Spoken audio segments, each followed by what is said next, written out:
है आपका YP education trick channel पर। तो जैसा कि आपको पता है कि यूपी बोर्ड का सिलेबस चल रहा है, चाहे आप यूपी बोर्ड के स्टूडेंट हैं या फिर आप उत्तराखंड बोर्ड के स्टूडेंट हैं। क्लास 12 एग्रीकल्चर का जो सिलेबस है वो बिल्कुल आपका सेम है। देखिए, अगर हम बात करें एग्रोनॉमी की, सब्जेक्ट आपका जो चल रहा है वो चल रहा है एग्रोनॉमी। क्या है? एग्रोनॉमी। ठीक। और जो चैप्टर है आपका वो है वन है। ठीक। सब्जेक्ट आपका एग्रोनॉमी, चैप्टर आपका वन, चैप्टर का नाम है सिंचाई और ये पार्ट 2 है। इस चैप्टर वन का ये पार्ट 2 है। ठीक। चैनल है आपका, देखिए वाईपी एजुकेशन ट्रिक चैनल, ये हमारा व्हाट्सअप नंबर है।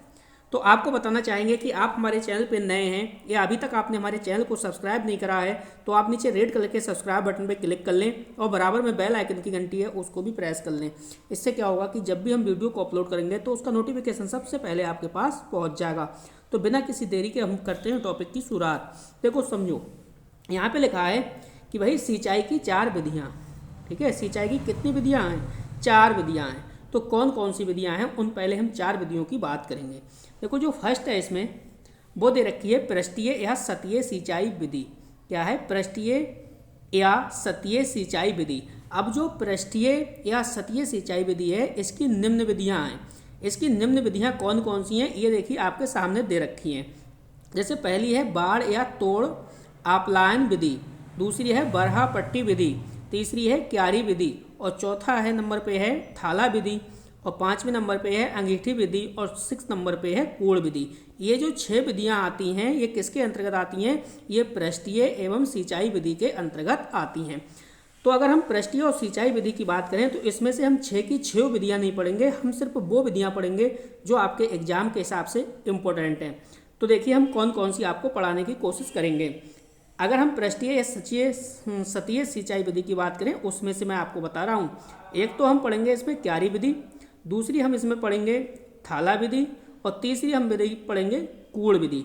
ठीक। पहली में से हम 3 विधियों को कवर करेंगे इस वीडियो में। इसके बाद दूसरी देखिए ये है अधोपृष्ठीय या भूमिगत सिंचाई विधि। अब भूमिगत सिंचाई विधि में क्या था? प्राकृतिक विधि थी और कृत्रिम विधि थी। कृत्रिम विधि के कौन कौन से स्रोत थे वो आपको मैं पिछली वीडियो में बता चुका हूँ। और प्राकृतिक विधि कौन सी है तो आपको पता है, जो बरसात की जो सिंचाई होती है, बरसात के माध्यम से जहाँ पे भी कृत्रिम विधि के साधन नहीं है सिंचाई करने के, वो प्राकृतिक विधि है। तो इस वीडियो में हम ये वाले भी पार्ट्स नहीं पढ़ेंगे। ठीक है। अगली जो थर्ड हेडिंग है हमारी वो है बौछारी विधि। तो हम बौछारी विधि को इसमें पढ़ेंगे। यस। इसके बाद है टपकेदार या टपक सिंचाई या फिर ड्रिल सिंचाई। देखो, टपकेदार करके पेपर में आए या फिर टपक सिंचाई करके आए या फिर ड्रिप सिंचाई करके आए, तीनों की बात एक है। ठीक है। तो ये 4 प्रकार हो गए सिंचाई करने की, 4 विधियाँ थी। तो उनमें से जो पहली वाली थी वो थी पृष्ठीय या सतही सिंचाई विधि। तो इस बात को हम समझेंगे कि भाई पृष्ठीय या सतही सिंचाई विधि होती क्या है। सबसे पहले तो आपको ये समझना पड़ेगा। तो हेडिंग हमारी क्या है? देखो, पृष्ठीय या सतही सिंचाई विधि। तो ये होता क्या है समझो। देखो, यह विधि देश में प्रचलित है, काफ़ी प्रचलित विधि है ये सतही सिंचाई विधि। इसमें क्या होता है? इसमें जो जल होता है, जल के स्रोत से जो पानी की सिंचाई नालियों को आपको पता है नाली में क्या बहता है? पानी। तो नालियों के द्वारा जो मृदा सतह पर बहा दिया जाता है। ऊंची नीची तथा असमतल भूमियों में इस विधि की सिंचाई करना कठिन एवं हानिकारक होता है। तो पृष्ठीय जो सतही सिंचाई विधि है इसमें क्या होगा? इसमें जल के स्रोत से पानी सिंचाई की नालियों द्वारा मृदा यानी मिट्टी की जो सतह होती है, मृदा सतह पर बहा कर दिया जाता है। ठीक है। यानी ये मिट्टी है, इसकी जो ये वाली ऊपर वाली सतह है, ये वाली मान लो ऊपर वाली सतह है, जो पानी है वो नाली के माध्यम से इसकी पूरी सतह पर बहाकर चलता है। ठीक है। बहना, पानी का बहना, ये बात कही जा रही है। और ऊंची नीची तथा मान लो कोई भी भूमि है वो ऊंची नीची है या असमतल है। असमतल का मतलब है पूरा खेत है वो समतल नहीं है, एक सा नहीं है, कहीं खल्ला है कहीं ऊंचा है, उस प्रकार से। तो भूमि में इस विधि से सिंचाई करना कठिन एवं हानिकारक होता है। अगली देखो जो हेडिंग हमारी आएगी, ये आएगी क्यारी विधि। ठीक। एक एक विधि को हम अच्छे से समझने की कोशिश करेंगे। आप वीडियो को बिल्कुल लास्ट तक देखना, तभी कोई भी टॉपिक आपका क्लियर होगा। ठीक है। ये चैप्टर मैं पूरा इसी वीडियो में आपका कंप्लीट करा दूंगा। तो देखो, इसमें हेडिंग है हमारी क्यारी विधि। ठीक है। अब थोड़ा सा समझ लीजिए, मैं आपको क्यारी विधि का डायग्राम भी दिखाऊंगा। ठीक है। किस टाइप का क्यारी विधि में आपको डायग्राम बनाना है और कैसे क्यारी विधि से खेती की सिंचाई करनी है। तो पहले हम इसकी थ्योरी को समझते हैं। देखो, यह विधि काफ़ी प्रचलित विधि है। हाँ बिल्कुल, आपने देखा होगा कि आप खेती करते होगे तो अपनी खेती करने के दौरान क्यारियों का इस्तेमाल करते होगे, ठीक है, इसलिए ये काफ़ी प्रचलित विधि है। यह विधि असमतल खेतों में सिंचाई के लिए अपनाई जाती है। जैसे आपका जो खेत है जिसमें फसल को आप उगाते हो, वो खेत खल्ला ऊंचा है यानी असमतल है, पूर्ण रूप से समतल नहीं है, तो उसमें पानी को रोकने के लिए हम क्या करते हैं, क्यारी विधि का यूज करते हैं। ठीक, हम इसमें सिंचाई करने से पूर्व छोटी छोटी क्यारी बना लेते हैं। जैसे ऐसा तो नहीं है कि हम अपने फसल बो दी और फसल बोने के बाद जब फसल बड़ी हो जाए तब हम उसमें क्यारी बनाएं। नहीं, ऐसा आपको नहीं करना है। जब अपना खेत की आप जुताई करते हो, जुताई करने के बाद सबसे पहले आप अपने खेत में छोटी छोटी क्या करोगे, क्यारी बना लोगे सिंचाई करने से पहले। ठीक है, क्यारी का आकार खेत की समतलता पर, खेत का आकार जो है, जो क्यारी का आकार है, जो जैसे आप क्यारी बनाओगे, मान लो ये खेत है तो इसमें कितनी क्यारी है, मान लो 3 क्यारी बनानी है, तो वो तो अपने खेत की, अपना जो क्यारी का आकार है वो खेत की समतलता, क्या लिखा है, खेत की समतलता तथा फसल उगाई गई है उस पर निर्भर करता है कि आप कौन सी फसल उगा रहे हो, कम पानी वाली है, ज़्यादा पानी वाली है, खेत आपका समतल है या असमतल है, तो असमतल है कहाँ कहाँ पे पानी रुक सकता है और कहाँ पे पानी बह जाता है, उस हिसाब से आप अपने खेत के अकॉर्डिंग क्यारियाँ जो हैं वो बना लेते हैं। ठीक है, सिंचाई की मुख्य नाली से पानी को लाकर बरहा में डालते हैं। देखो, जब आपका होता है तो खेत में क्या है भाई, किनारे किनारे आपको पता है कि नाली बनानी पड़ती है, उसी नाली से तो पानी लेके आओगे और सीधे एक बरहा होता है, उस बरहा में आप पानी को छोड़ देते हो और फिर बरहा द्वारा प्रत्येक क्यारी को एक एक करके भरते जाते हैं। ठीक है, जैसे मैं आपको इसका डायग्राम बनाऊंगा तब आपका पूरा डाउट क्लियर हो जाएगा। समतल खेतों में भी इसी विधि से सिंचाई करके पानी की काफ़ी मात्रा बचाई जा सकती है। क्यारी विधि से निम्न फसलों की सिंचाई की जाती है, जैसे गेहूं की क्रॉप आपके खेत में है तब भी आप क्यारी विधि का यूज कर सकते हो, मक्का, टमाटर, प्याज, बैगन, मिर्च, फूल गोभी आदि, ये जो फसलें हैं इसमें आप क्यारी विधि का इस्तेमाल कर सकते हैं। ठीक है, या करते हैं। अब देखिए, मैं आपको क्यारी विधि का जो डायग्राम है वो आपको दिखाने की कोशिश करूंगा ताकि कॉन्सेप्ट आपका और भी क्लियर हो जाए। ठीक है, और आपको बताना चाहूँगा कि आप मेरे चैनल पे नए हैं तो आप चैनल को सब्सक्राइब कर लीजिए। ये देखिए डायग्राम, ठीक है, और वीडियो को ज़्यादा से ज़्यादा अपने सभी दोस्तों में शेयर कर दीजिएगा ताकि आपको अच्छे से मैं पढ़ा सकूं। देखिए, बहुत कम स्टूडेंट होते हैं जो एग्रीकल्चर से पढ़ रहे हैं या मेरी वीडियो देखते हैं, तो मैं चाहता हूं कि हर स्टूडेंट तक मेरी वीडियो पहुंचे। देखो, ये लिखा है, देखो आप नीचे समझो, इसे चित्र काय का है, क्यारी विधि का प्रदर्शन। ठीक है, ये देखिए क्या है, ये समझो पहले, इस टाइप से आप बनाओगे। ठीक है, अब आपने क्या काम करा, ये सिंचाई करने के लिए आप इस प्रकार से नाली बनाओगे। ये जो ये देख रहे हो आप, ये वाली नाली है। ठीक है, और ये जो आप देख रहे हो ये आपका बरहा है। इस नाली के माध्यम से जो पानी जाएगा वो बरे में जाएगा। ठीक, और ये आपकी क्या है, ये आपके खेत का क्यारी है, ये वाली, ये आपके खेत की क्यारी है, और फिर ये आपका बरहा है क्योंकि इस बरे से पानी इसमें चला जाएगा। ठीक है, और ये भी आपका बरहा है, ये भी आपका बरहा है, ये आपकी क्यारी है, ये वाली जो है ये क्यारी है, ये भी क्यारी है, ये भी क्यारी है। अब देखो, जब सिंचाई वाली जो नाली है, इस नाली से पानी देखो कहाँ जाएगा, इस बरे के अंदर जाएगा, और इस बरे के माध्यम से ये जो नाली है बीच में, इसमें पानी जाएगा और एक पानी इसमें जाएगा, इस नाली में। अब मान लो क्यारी ये वाली भरनी है तो यहाँ पे आप कट मार दो, इस प्रकार से आमने सामने क्यारियों में पानी भर जाएगा और इस प्रकार से आमने सामने क्यारियों में पानी चला जाएगा। ये जो एरो लगा है ये आमने सामने, यहाँ पे जो है क्यारी में आपको फावड़े से क्या है, रास्ता बनाना होता है पानी के लिए, ये वाली आमने सामने। तो ये जो विधि है ये क्यारी विधि है। ये देखिए नाली है और ये क्यारी है। इस प्रकार से आप क्यारी विधि का डायग्राम अच्छे से समझ गए होंगे। चलिए आगे चलते हैं। अब हम समझेंगे क्यारी विधि के गुण व दोष। ठीक है, चैनल को सब्सक्राइब करके रखिए, वीडियो को लाइक करते जाइए और वीडियो को ज़्यादा से ज़्यादा अपने सभी दोस्तों में शेयर भी करते जाइए ताकि हर स्टूडेंट फ्री में अपने घर बैठे अच्छे से पढ़ सके।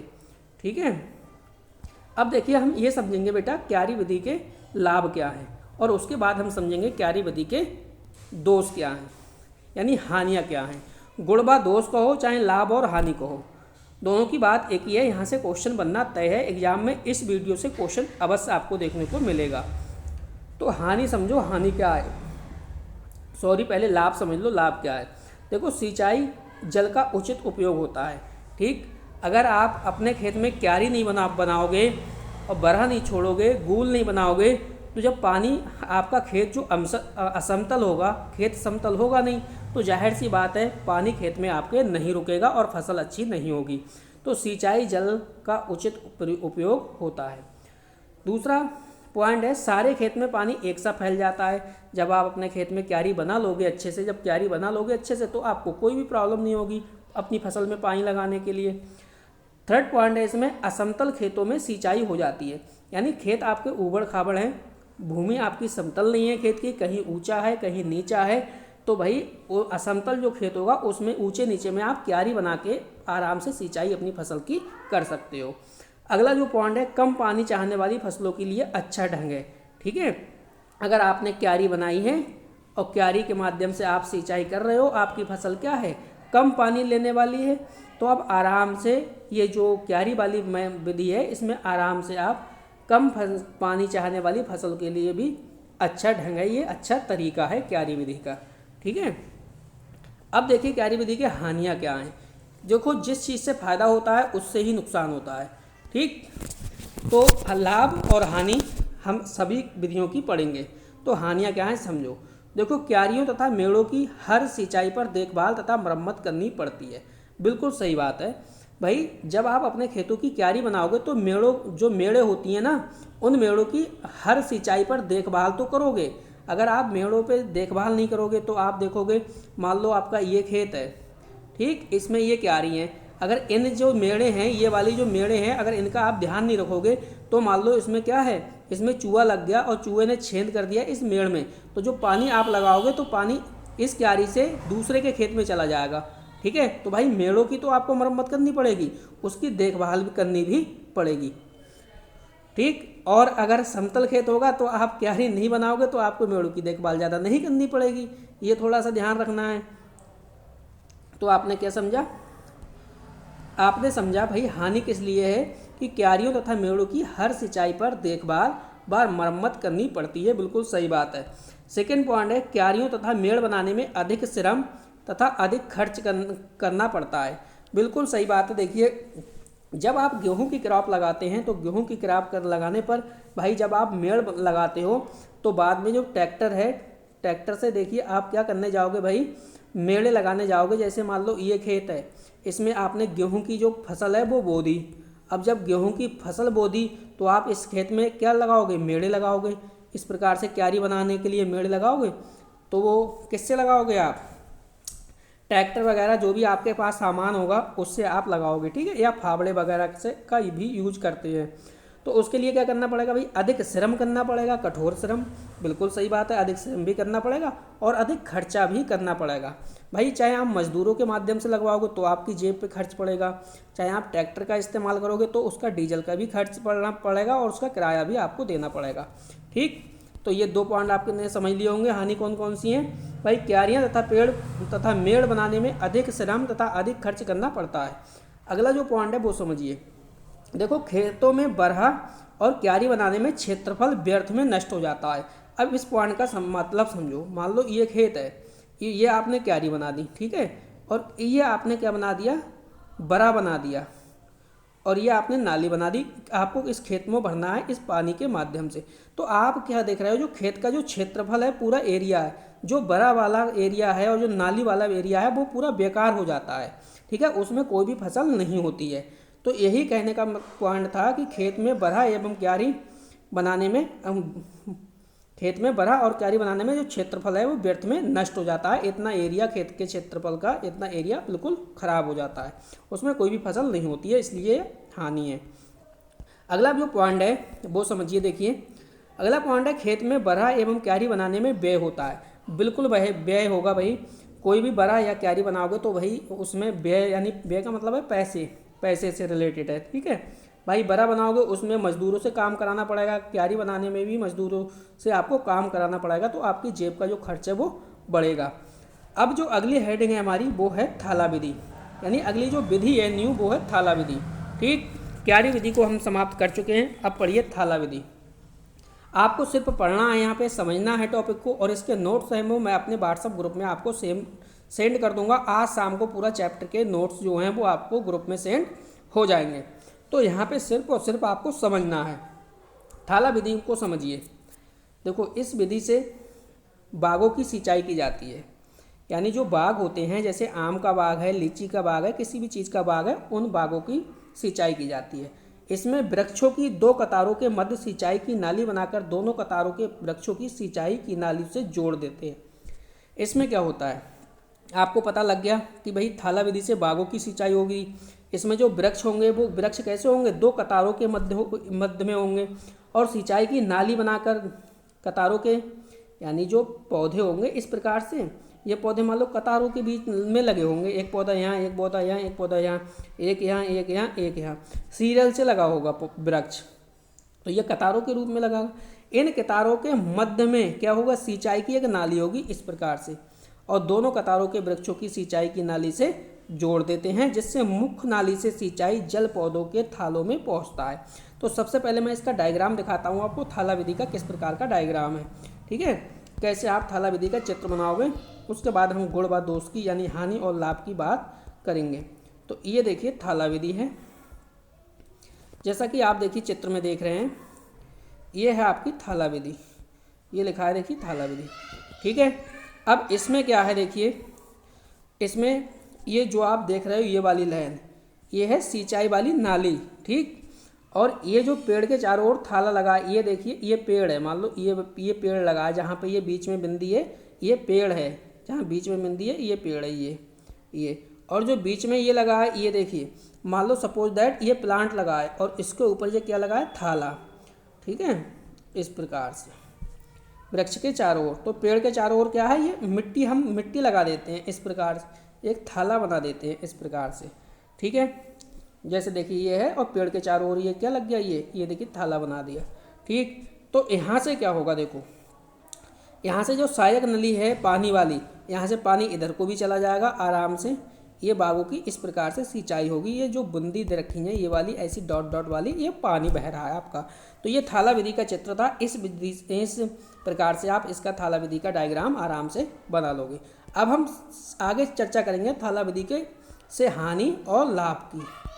ठीक है, अब हम किसकी चर्चा करेंगे, थाला विधि के लाभ और हानि।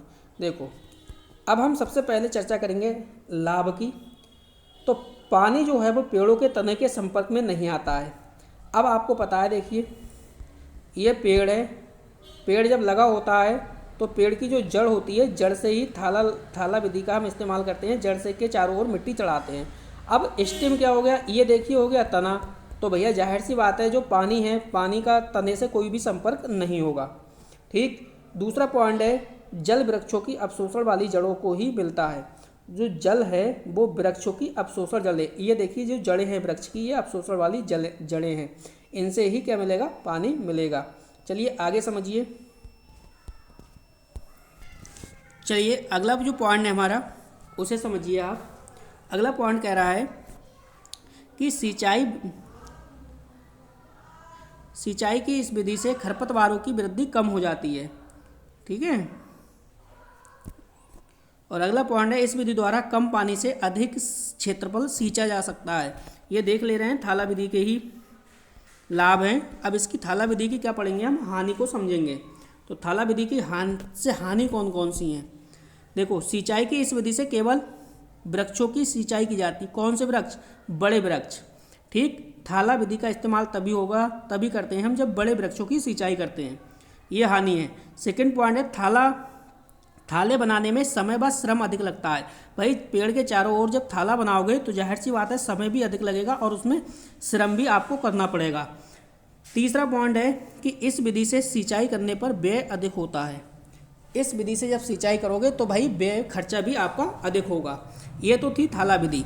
अब हम पढ़ेंगे कूड़ विधि। कूड़ विधि को समझेंगे। सबसे पहले हम कूड़ विधि की थ्योरी को समझेंगे, इसके बाद इसका डायग्राम होगा तो डायग्राम हम आपको दिखाएंगे। ठीक है, ये हेडिंग है थर्ड, कूड़ विधि। समझो, इस विधि में सिंचाई उन फसलों में की जाती है जो पंक्तियों में, मेड़ों या नालियों में बोई जाती है। ये कूड़ विधि है, इसको आराम से समझो आप। इस विधि में जो सिंचाई है, सिंचाई उन फसलों में की जाती है जो पंक्तियों में, मेड़ों या नालियों में बोई जाती है, जैसे गन्ना, आलू, शकरकंद तथा चुकरकंद आदि। इस विधि में सिंचाई का पानी बोई गई फसल की दो पंक्तियों के बीच में बने कूड़ में अथवा नालियों में दिया जाता है। जैसे मान लो एक ये है, एक ये है, ठीक है। इस पंक्ति में भी क्या लगेंगे, पौधे लगेंगे, इस वाली पंक्ति में भी पौधे लगेंगे। बीच में ये कूड़ होगा, ये वाला कूड़ होगा पहला वाला, ये वाला कूड़ होगा, बीच में नाला होगा, इस नाले में पानी जाएगा आराम से। ठीक है, जल की नमी कूड़ों से पौधों को मिल जाती है। अब चलिए कूड़ विधि का मैं आपको डायग्राम दिखाने की कोशिश करूँगा कि इसका डायग्राम कैसा है। वीडियो को बिल्कुल लास्ट तक देखना, तभी आपके समझ में आएगा कोई भी टॉपिक। देखिए, ये है कूड़ विधि। ठीक है, ये कूड़ विधि का डायग्राम है। ये देखिए दे रखा है कूड़ विधि द्वारा सिंचाई। अब समझो, यहाँ पे देखो, ये जो है ये मुख्य जल स्रोत है, ठीक। और ये जो जा रही है बीच में, ये सिंचाई करने की नाली है। ये सिंचाई करने की क्या है, नाली है, ठीक है। और ये आपकी क्या है, मेड़ है। ये मेड़ लगी हुई है।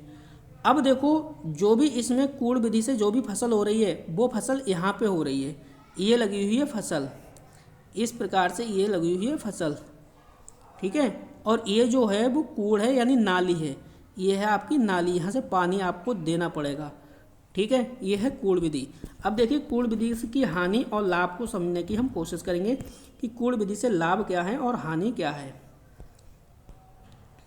तो देखिए, लाभ समझो कूड़ विधि का। कूड़ विधि से लाभ कौन कौन से हैं, देखो। लाभ ये है कि भाई पानी की बचत होती है। कौन सा लाभ है, पानी की बचत होती है। दूसरा है बाष्पन द्वारा जल की हानि कम होती है। बाष्पन क्या है, पौधे का पानी का बाष्प बनकर उड़ जाना ही बाष्पन कहलाता है। तो बाष्पन द्वारा जल की हानि कम होगी। तीसरा पॉइंट है सिंचाई में कम श्रम की आवश्यकता होती है। यानी अगर आप सिंचाई कर रहे हो तो उसमें ज़्यादा आपको श्रम नहीं करना पड़ेगा, मेहनत ज़्यादा नहीं करनी पड़ेगी। अगला जो पॉइंट है वो है जल स्रोत की क्षमता कम होने पर यह उपयोगी विधि है। अगर जल स्रोत की जो क्षमता कम हो गई है तो उसके लिए ये उपयोगी विधि है। नेक्स्ट हेडिंग है हमारी हानि। तो आप हानि समझिए, कूड़ विधि से हानि क्या है। तो देखो, हानि के लिए फर्स्ट पॉइंट है सभी फसलों में इस ढंग का प्रयोग नहीं किया जा सकता है। यानी जितनी भी फसलें हैं, आप सोचो सभी फसलों में हम इस विधि का यूज कर लें तो ये विधि सभी फसलों के लिए उपयोगी नहीं है। अगला जो पॉइंट है वो है केवल मेड़ या नाली में बोई जाने वाली फसलें ही इस ढंग से सींची जा सकती हैं। बिल्कुल सही बात है, कूड़ विधि का तभी आप इस्तेमाल कर सकते हो जब आपकी फसल जो है वो मेड़ या नाली में बोई जाने वाली हो, तब आप इस विधि का इस्तेमाल कर सकते हो। चलते हैं नेक्स्ट पेज पे, देखते हैं अगली विधि क्या है। अगली विधि है वो है हमारी बौछारी विधि। देखो, बौछारी या सरोजरी विधि, इसको समझिए आप। बौछारी विधि से कैसे सिंचाई करोगे, देखो। सिंचाई की यह विधि ज़्यादातर ढालू या ऊंचे नीचे क्षेत्रों में, रेतीली भूमि या पानी की कमी वाले क्षेत्रों अथवा उन क्षेत्रों में जहाँ पर मृदा कटाव अधिक होता है। बौछारी विधि का आप ऐसी जगह सिंचाई करोगे जहाँ पर ज़्यादातर ज़मीन कैसी हो, खेती आपकी वो ज़मीन आपकी यानी कैसी हो, ढालू हो, खेत आपका ढालू हो, या ऊंचा नीचा खेत हो, या फिर रेतीला हो, या पानी की वहाँ पे कमी हो, या फिर क्षेत्रफल तथा उन क्षेत्रों में किया जाता है जहाँ पर मृदा कटाव अधिक होता है, वहाँ पे आप बौछारी विधि का इस्तेमाल करोगे। इसमें पानी वर्षा की तरह बौछार के रूप में भूमि पर गिराता है या गिरता है, कुछ भी लिख सकते हो आप। इसमें छोटे पैमाने पर फुब्बारे द्वारा सिंचाई की जाती है, लेकिन बड़े क्षेत्रों में सिंचाई के लिए जगह जगह पर नोजलों वाले पाइप लगाए जाते हैं। क्या लगाया जाता है, जब आपका खेत का क्षेत्रफल एरिया यानी बड़ा है तो आप जगह जगह पर नोजलों वाले पाइप जो है वो लगा देना है। नोजल घूमने वाले या स्थिर हो सकते हैं। जो नोजल उस पाइप में लगाए जाते हैं वो घूमने वाले भी हो सकते हैं और स्तर भी हो सकते हैं, यानी एक ही जगह वाले भी हो सकते हैं। लोहे या रबर के पाइप जमीन के ऊपर बिछाए जाते हैं। सहायक पाइप एक दूसरे के समांतर रखे जाते हैं। इन पाइपों का जो संबंध होता है वो मुख्य पाइपलाइन से होता है। मुख्य पाइपलाइन से इन पाइपों में दबाव द्वारा भेजा हुआ पानी नोजलों द्वारा जमीन पर गिरता है और फसलों की सिंचाई हो जाती है। अब देखिए बौछारी विधि से लाभ क्या है और हानि क्या है, उनको भी आप समझिए। चलिए आगे समझिए बौछारी विधि से लाभ क्या है। देखो इस विधि के द्वारा जो पानी की है वो पानी की हानि बहुत कम होती है, यानी पानी जो है वो व्यर्थ में बहुत कम खर्च होता है, इसलिए पानी की जो हानि है, पानी की हानि बहुत कम होती है। दूसरा पॉइंट है, इस विधि से पानी का जो विभाजन है वो प्रत्येक स्थान पे चला जाता है, यानी खेत आपका ऊंचा है, नीचा है, ढालू है, कैसा भी है, अगर आप बौछारी विधि का इस्तेमाल करते हो तो भाई पानी जो है वो समान मात्रा में पहुँचेगा हर स्थान पर। अगला जो पॉइंट है वो है, इस विधि में सिंचाई करने पर पानी की विशेष बचत होती है। बिल्कुल बौछारी विधि का अगर आप इस्तेमाल करोगे तो पानी की आपकी बचत होगी। अगला पॉइंट है, उर्वरक तथा कीटनाशक रसायनों या सिंचाई के साथ प्रयोग संभव है। नेक्स्ट हमारा पॉइंट है, कम जल आवश्यकता वाली फसलों के लिए अच्छी विधि है, यानी कम जल, कोई फसल आपकी ऐसी है जिससे जल की आवश्यकता कम है, ठीक है, तो उसके लिए ये विधि है वो उपयोगी है। नेक्स्ट है हानियाँ। तो भाई इससे हानियाँ क्या हैं, हानियों को आप समझिए। इस विधि में अपेक्षाकृत अधिक परिश्रम करना पड़ता है, भाई परिश्रम तो अधिक करना पड़ेगा, सिंचाई का व्यय अधिक होता है, अधिक, हाँ बिल्कुल, आप जेब खर्च भी आप पे पड़ेगा, क्योंकि पाइपलाइन बिछाओगे और परिश्रम करवाओगे, इसमें मजदूर लगाने पड़ेंगे तो आपको खर्चा भी आएगा। नेक्स्ट है, तेज हवा चलने पर समान रूप से सिंचाई जल का वितरण संभव नहीं है। अगर मान लो हवाएं तेज चल रही हैं और आप बौछारी विधि का इस्तेमाल कर रहे हो तो ये आप जरूरी नहीं है कि समान मात्रा में जल आपका खेत के अंदर मिट्टी में पहुँचे, कहीं पे ज़्यादा कहीं पे कम भी हो सकता है। अगली जो हेडिंग है हमारी, अगली जो विधि है वो है ड्रिप बोलो चाहे टपकेदार बोलो, बात एक ही है, ड्रिप एवं सिंचाई विधि। तो इस विधि को समझिए, उसके बाद हम इसके लाभ और हानि भी समझेंगे। देखो इस विधि में जल पौधे की जड़ों में सीधा बूंद बूंद के रूप में ड्रिपर्स द्वारा टपकाकर पहुंचाया जाता है। प्रत्येक पौधे के पास प्लास्टिक पाइप लगा होता है जिसका संबंध मुख्य पाइपलाइन से होता है। पानी की कमी तथा जल लवणीय होने पर सिंचाई की उत्तम विधि है। समझो, जैसे सपोज दैट ये प्लांट है, ये आपका पौधा है, ठीक है, तो पौधे के पास में क्या होगा, एक पाइपलाइन होगी, इस प्रकार से ये पाइपलाइन बिछी होगी, ठीक है, इसमें ड्रिपर्स द्वारा एक ड्रिपर्स लगा होगा, उसके माध्यम से जो पौधा है, पौधे की जड़ में पानी की बूंद को टपकाया जाता है। इस विधि को ड्रिप या टपकेदार सिंचाई विधि कहते हैं। अब इसका लाभ समझिए, लाभ क्या है इससे। इसका जो लाभ है, फर्स्ट पॉइंट समझिए, इसमें जलहानि बहुत कम होती है, बिल्कुल बात सही है, इसमें पौरेता पानी तो लगता नहीं है, इसलिए इसमें जल की जो हानि है वो बहुत कम होती है। कम पानी वाले क्षेत्रों के लिए यह विधि उत्तम है। नेक्स्ट है, पानी के साथ उर्वरक व दवाएं मिलाई जा सकती हैं। अगला जो पॉइंट है वो है, कम पानी व कम उर्वरक प्रयोग करने से अधिक आर्थिक लाभ होता है, यानी कम पानी लगाओगे और कम उर्वरक का प्रयोग करोगे तो भाई आर्थिक लाभ तो होगा, आपका जेब का जो खर्च है वो कम होगा। नेक्स्ट पॉइंट है, इस विधि का प्रयोग उन सभी क्षेत्रों में किया जाता है जहां पानी की कमी हो, ठीक है, इन सभी विधियों का प्रयोग कहाँ करोगे, उन सभी क्षेत्रों में करोगे जहाँ पे पानी की कमी है। अब समझिए हानि, इस विधि से हानि क्या है। देखो हानि क्या है समझो, हानि यह है कि प्रारंभिक में व्यय अधिक होता है, जेब खर्च अधिक होगा। सेकेंड पॉइंट है, पाइपलाइन खराब होने पर मरम्मत में असुविधा एवं व्यय होगा, असुविधा भी होगी और व्यय भी आपका बढ़ेगा, जेब खर्च का लोड भी आप पे पड़ेगा, ठीक है। अगली जो हमारी हेडिंग है, इस हेडिंग को भी समझने की कोशिश करिए। अगली जो हेडिंग है वो है फसलों की जलमांग। तो फसलों की जलमांग यानी फसल जो होती हैं वो किस प्रकार से जल की डिमांड करती हैं, जल की मांग करती हैं, ये हम पढ़ने वाले हैं। तो देखो इसमें पौधों में जड़ों के भार को, यानी पौधों की जो जड़ें हैं उनके भार मतलब वजन को छोड़ते हुए इकाई भार शुष्क पदार्थ पैदा करने के लिए जितने इकाई भार की पानी की आवश्यकता होती है उसको हम उस फसल की क्या कहते हैं, जलमांग कहते हैं। ये थी जलमांग की डिफिनेशन। अब देखिए फसलों की जलमांग को प्रभावित करने वाले कारक, यानी कौन कौन से ऐसे कारक हैं जो फसलों की जलमांग को प्रभावित करते हैं, ठीक। तो पहली जो हेडिंग है वो है मौसम। मैं देखिए आपको समझा दे रहा हूँ, इसके बाद में जब नोट्स दूंगा तो आपको डिटेल में नोट्स दे दूंगा। मौसम का प्रभाव, तो मौसम का जो प्रभाव है वो जलमांग पर, फसलों की जलमांग पर किस प्रकार से प्रभावी होगा या किस प्रकार से प्रभावित करेगा समझो, ठीक है। अब मैं आपको समझाता हूँ किसके अकॉर्डिंग है, पहले मौसम के अकॉर्डिंग। ठीक है, वीडियो को लाइक नहीं करा तो वीडियो को लाइक करिए और वीडियो की लिंक को अपने सभी दोस्तों में शेयर कर दीजिए ताकि हर स्टूडेंट घर बैठे अच्छे से अपनी तैयारी कर सके। देखो मौसम का प्रभाव क्या होगा, अब समझो। मौसम का प्रभाव है ये है सर्दी का मौसम और गर्मी का मौसम। जाहिर सी बात है, कोई भी पौधा लगा हुआ है, इस प्रकार से कोई भी पौधा लगा हुआ है तो पौधा लगा हुआ है तो गर्मी के मौसम में भाई पौधे को पानी देने की जो डिमांड होगी वो ज़्यादा होगी और सर्दी के मौसम में पौधे को पानी देने की डिमांड है वो कम होगी। ठीक, और मौसम के अनुसार जो वायुमंडल का जो टेम्परेचर है, तापमान है, वायु की गति है, सूर्य के प्रकाश की तीव्रता है, वायुमंडल की आर्द्रता है, तब वर्षा की मात्रा है, ये सभी भी प्रभावित करते हैं। अगले जो हमारी सेकेंड हेडिंग है वो है देखिए फसल की किस्म, यानी फसल की किस्म में आप क्या बताओगे। देखो भाई फसल की किस्म तो इसमें आप ये लिखोगे जो फसल की किस्में होती हैं वो भिन्न भिन्न होती हैं और जो भिन्न भिन्न फसल की किस्में होंगी तो भाई भिन्न भिन्न रूप में जल मांग भी करेंगी फसलें, क्योंकि इसका प्रमुख कारण ये होता है कि जड़ों का जो भूमि में फैलाव है तथा उसकी गहराई है। जैसे अगर मैं एग्जाम्पल्स की बात करूँ, जैसे धान है, धान गन्ना गेहूँ है, तो इसको भाई अधिक पानी की आवश्यकता होती है, जबकि सरसों चना जो जौ है इन फसलों को जल मांग इनको बहुत कम चाहिए। ठीक, तो आप फसलों की किस्म भी समझ गए। अगला है टेम्परेचर, तो टेम्परेचर यानी तापमान। तो क्या है, देखो वायुमंडल का जब जब टेम्परेचर बढ़ेगा तो भाई जाहिर सी बात है, जब टेम्परेचर बढ़ने पर जल मांग की डिमांड यानी जल की जो मांग है फसल के लिए वो बढ़ जाएगी और टेम्परेचर लो होने पर घट जाएगी। अगला है फसल के पकने की अवधि।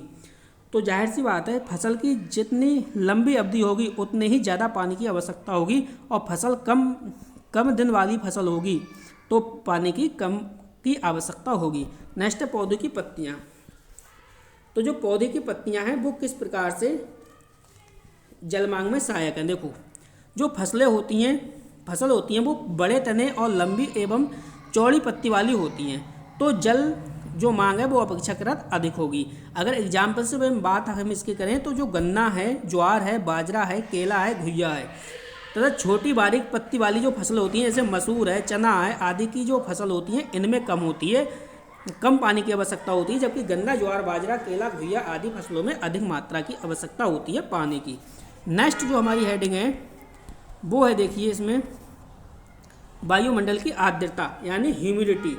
तो ह्यूमिडिटी में क्या है, देखो वायु की आर्द्रता, अगर मान लो हमारी जो वायु की आर्द्रता है, ये वायु की आर्द्रता जितनी कम होगी पौधों की जल मांग उतनी ही अधिक होगी और इसी प्रकार जो वायु की आर्द्रता जितनी अधिक होगी उतनी जल मांग भी उतनी कम होगी। नेक्स्ट है वायु की गति। तो वायु की गति किस प्रकार से फसलों की जल मांग को प्रभावित करती है, यहाँ पे आप समझने की कोशिश करिए। वायु की जो गति होती है वो तेज होने पर, अगर वायु की गति क्या हो रही है, तेज हो रही है, तो भैया जाहिर सी बात है जो फसल होगी उसके लिए जल मांग है वो ज़्यादा होगी और हवा जब तेज नहीं चलेगी, धीरे चलेगी, तो फसल को भी कम मात्रा में पानी की आवश्यकता होगी, जल मांग की कम होगी। नेक्स्ट है फसल में कीट एवं बीमारी का प्रकोप। तो फसल में कीट एवं बीमारी का प्रकोप समझिए। देखो फसलों में कीट एवं रोगों का प्रकोप बढ़ने पर क्या होगा, जो फसलों की जल मांग है वो बढ़ जाती है। जब आपकी फसल में कीट और बीमारी का प्रकोप अधिक होगा तो फसल को जल की भी आवश्यकता अधिक होगी। जैसे गेहूं की जो फसल होती है उसमें गेरुए का प्रकोप होने पर जल मांग में वृद्धि हो जाती है। तो ये भी टॉपिक आपके समझ में आ गया होगा। अगले चलते हैं हम नेक्स्ट, देखिए इस टॉपिक के टेस्ट सीरीज को लगाते हैं।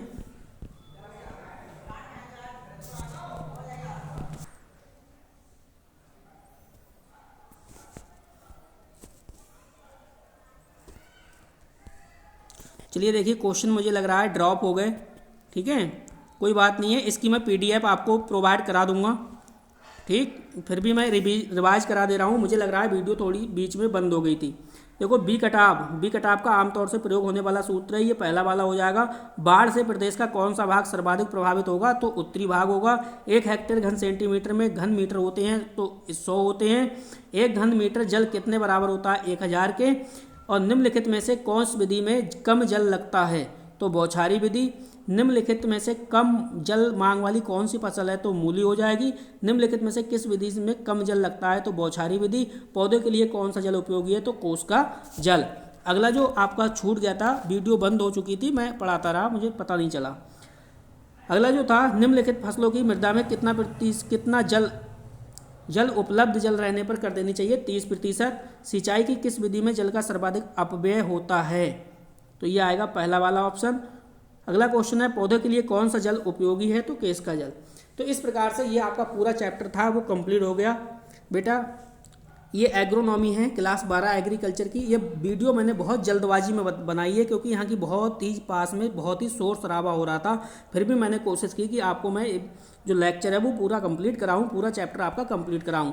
तो जो पार्ट आपका बंद था सिंचाई, ये आपका कंप्लीट हो गया। तो बस इस वीडियो में इतना ही था। वीडियो देखने के लिए आपका बहुत बहुत धन्यवाद। मिलते हैं नेक्स्ट वीडियो में।